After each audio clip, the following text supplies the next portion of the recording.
Like a lot of us, we very rarely look at the sample ballot that's provided for us to see what actual questions, other than the names, are going to be appearing on the 2024 ballot statewide. There are 8 items for each party, 8 for the Republicans, 8 for the Democrats, and those items are totally different. We're going to go over all 16 of them right here on the Ujamaa Network. I'm Antoine Anderson. Let's get into it. Now, there is a reason why I didn't mention the nonpartisan ballot on this particular video. It's because the nonpartisan ballot doesn't have any ballot questions on its ballot. It's just names for the different political offices that are being run for. And that's kind of a shame. But when you think about it, each party platform has their own agenda that they're running on. And that's what these questions comprise of, the political pet projects of each political party and what they are trying to get across or how they're trying to drive their vote out for their constituents. And we're going to go over the Republicans first because there is something about this that speaks to the current state of affairs with the Republican Party as far as what their agenda is. We're going to go down the list of the first 8 ballot measures that are appearing on the Republican ballot. And it is kind of a doozy. The first one is for future elections, do you want a hand marked ballot be scanned and verified by hand count and streamed on live video? I do not understand where that is coming from, seeing as how you cannot even have a cell phone out during your voting, but you want to have live streaming on people as they're casting their ballots. I don't know if that one was well thought out. I don't think this has a snowball's chance of passing, but it is on the ballot nonetheless. And I might add that 4 of the 8 ballot measures put on the Republican ballot have to do with voting. And that kind of shows you what they are prioritizing on their party platform. Question 2 deals with the fair tax. They want to replace the state income tax with a consumption based fair tax. My only question is, why is this only appearing on the Republican ballot? This is something that a lot of people would get behind. I would get behind it. And that's just me, in my opinion. And that's all I'm going to be offering here today. But yeah, that is on the ballot.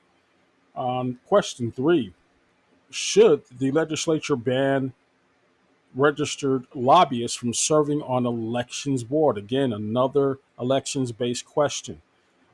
If you look at it, why would a lobbyist be able to serve on a board if they are already shown that they have ties, either political or financial ties to organizations? That's my take on this question. And no, I don't think you should even question that. Legislatures should not be beholden to any donor. Let's just leave it at that. Question 4: should the Georgia Republican Party have a closed primary, meaning that only registered Republicans would be allowed to vote in their primary? Again, this is about sealing their voting base, locking it in. It doesn't grow the base, in my opinion, but as a registered voter in this state, I know that at the time of your voting in years past, you can choose which ballot or which primary you're gonna vote in. You just can't vote in both. All right, but it's kind of weird that this question is coming up. But again, it's all about circling the wagons in the Republican Party. They want to lock a number of people out. This is their primary goal. All right. Question 5: should public officials who allowed migrations, illegal migration to occur, be held responsible for the crimes committed by illegal aliens?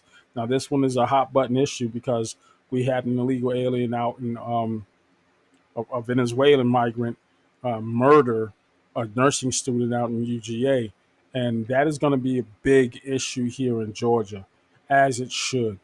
Now, should we hold people accountable? Well, this kind of stinks of the whole Mayorkas fiasco, and that one just got voted down today. As a matter of fact, it took a while for the Speaker of the House to bring these articles of impeachment over to the Senate, and it was promptly rejected by the Democrat majority in the Senate within 2 hours. So again, whether or not you should hold a public official accountable for an issue that has been festering for 30 years, I don't see that as a viable starter. Number six, what would you support a statewide vote to allow gaming in Georgia so that voters can decide this issue instead of politicians in Atlanta? Well, the way that question is even worded kind of sets up the tone of what they think about Atlanta.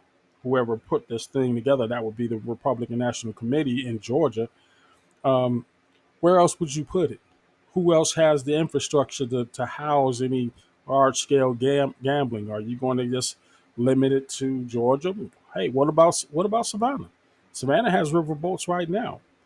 I don't know why you single out Atlanta just because we have the infrastructure in the metro area, and that's where the population is, tourists is, the airport is. Yeah, I think it should be left up to regional areas. But again, what do I know? Question seven. Currently, hundreds of thousands of hours and dollars are spent every year cleaning up voter rolls. Again, voting question. They want to tie this to the National Voting Rights Act. This is a problem.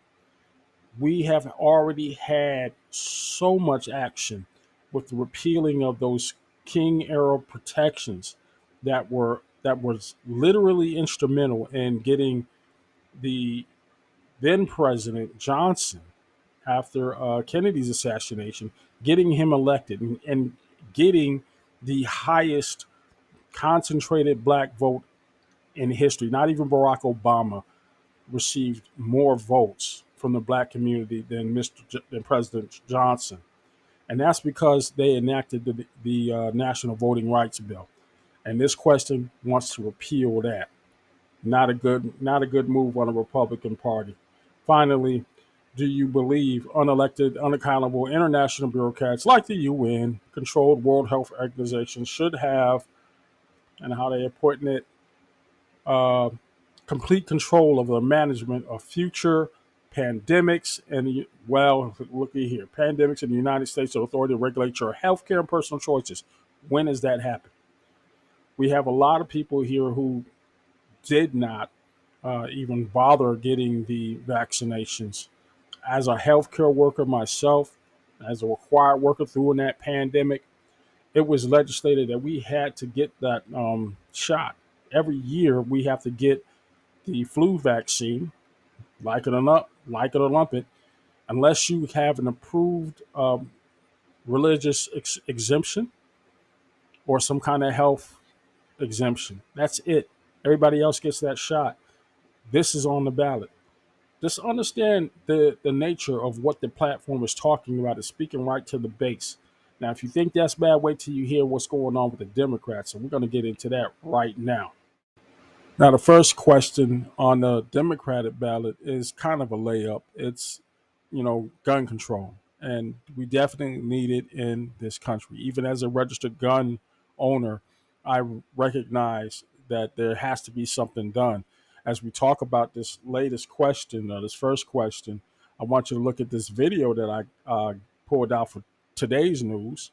Should the United States and the state of Georgia protect Georgians from gun violence by banning assault weapons and large capacity magazines? They want to close background check loopholes and passing other common sense gun safety reforms. Now, the individual that was actually arrested, one of the individuals, because there's only been one that's been arrested so far in this latest shooting, he was already on trial for murder in a separate case. Somebody died. I think it resulted in the death of his girlfriend, as it was reported on the news. Something happened, and his girlfriend was taken from us. Um, it's crazy out here. It is absolutely insane. Do I need uh, a 30 magazine, a 30 bullet magazine to protect my home? No. Why am I pulling a Draco out at a gas station of all places? I mean, they were shooting at anything and everybody. Didn't kill anybody, but hit three innocent bystanders. Yeah, we definitely need to tighten up on our gun control. Now, how do we do that? Common sense legislation. Well, we got to keep guns out of the hands of criminals. How do you do that? when everybody has a gun? I do not know, but we have to start somewhere.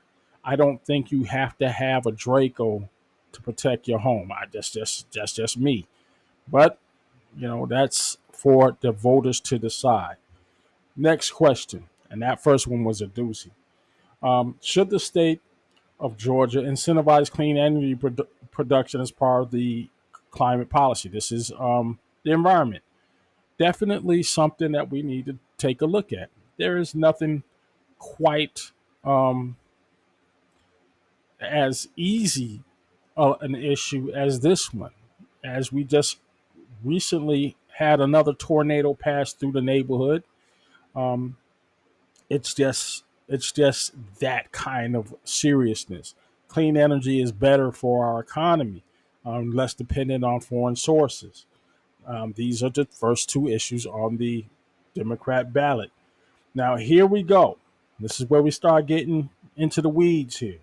Should the state of Georgia expand voter access by allowing same day voter registration, removing obstacles to voting by mail, and making secure ballot drop boxes accessible at all times through election day?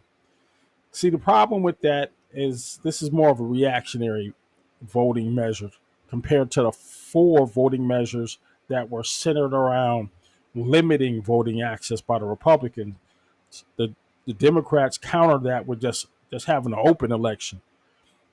These talking points on this particular issue on the ballot feeds right into that discourse. We either want to have an open election where anybody can vote. I can only see the potential of having that kind of access, same day registration. There's a lot of mischief that could be made. All the things that were being alleged in this latest voting mess. How do you secure it? I don't know if this issue passes or not. Not something that was on my top five, but to each his own. Again, it's on the ballot.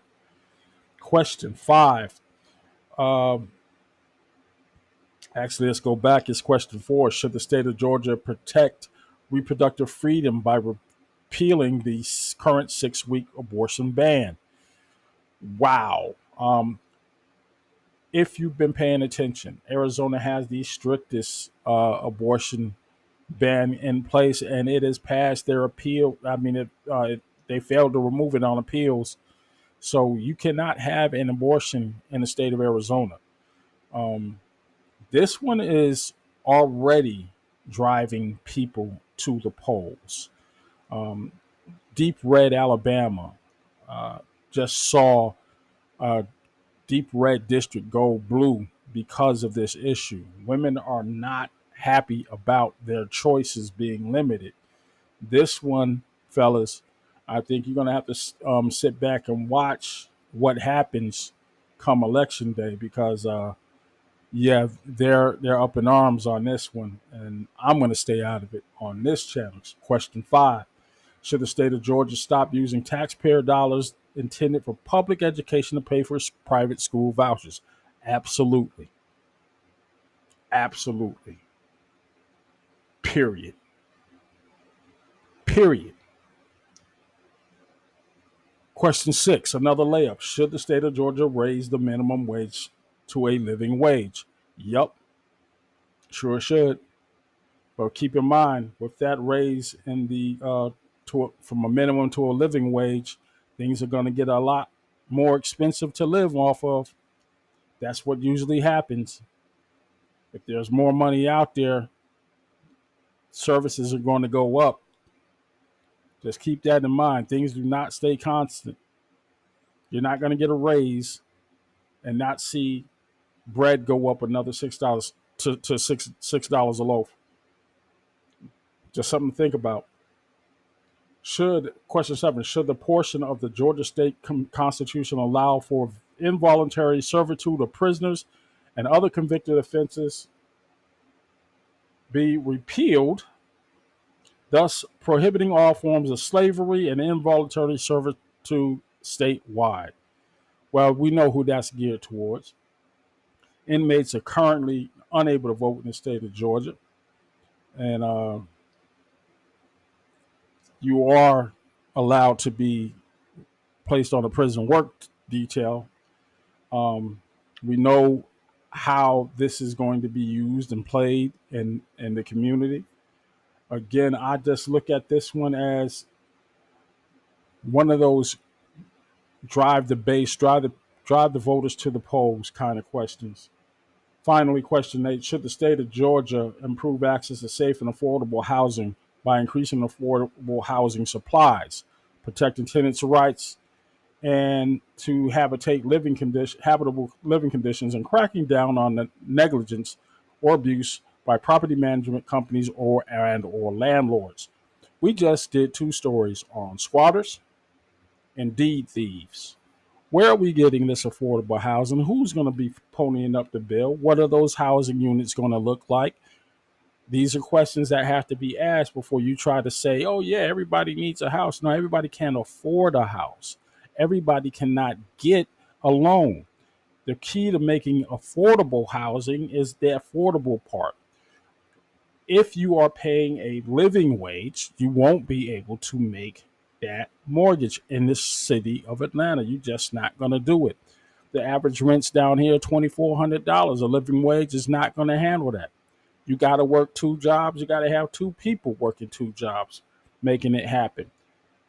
I don't know how you handle this question without raising costs somewhere. It's just not economically feasible.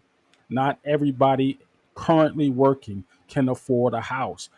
That is made painfully evident by the number of squatters we had, where we had to pass legislation to get people out because they weren't paying their rent, period, and hadn't paid since the pandemic. These are the kind of issues that drive wedges between parties. As a entrepreneur and a businessman, I can see the damage that it does for people who are trying to get a home and can't because the market is so high. But at the same time, I see people who tear up neighborhoods, destroy them, don't pay any rent to the landlord, and that landlord has to lose his property due to foreclosure because he bent on a tenant that really saddled them with some debt. But let me know what you think. I'm going to rush through some of these things. We may revisit these topics. I've gone long on this video because it's very important that you are at least familiar with the issues that are on there. Now, don't take my particular opinions on these issues or matters as gospel for yourself. These are some of the thoughts that I'm weighing in my head as I'm going through these ballots, which everyone should be doing. Leave your likes, comments, and please subscribe to the channel. We're going to shift gears and get more content like this out here. I will talk to you very, very soon.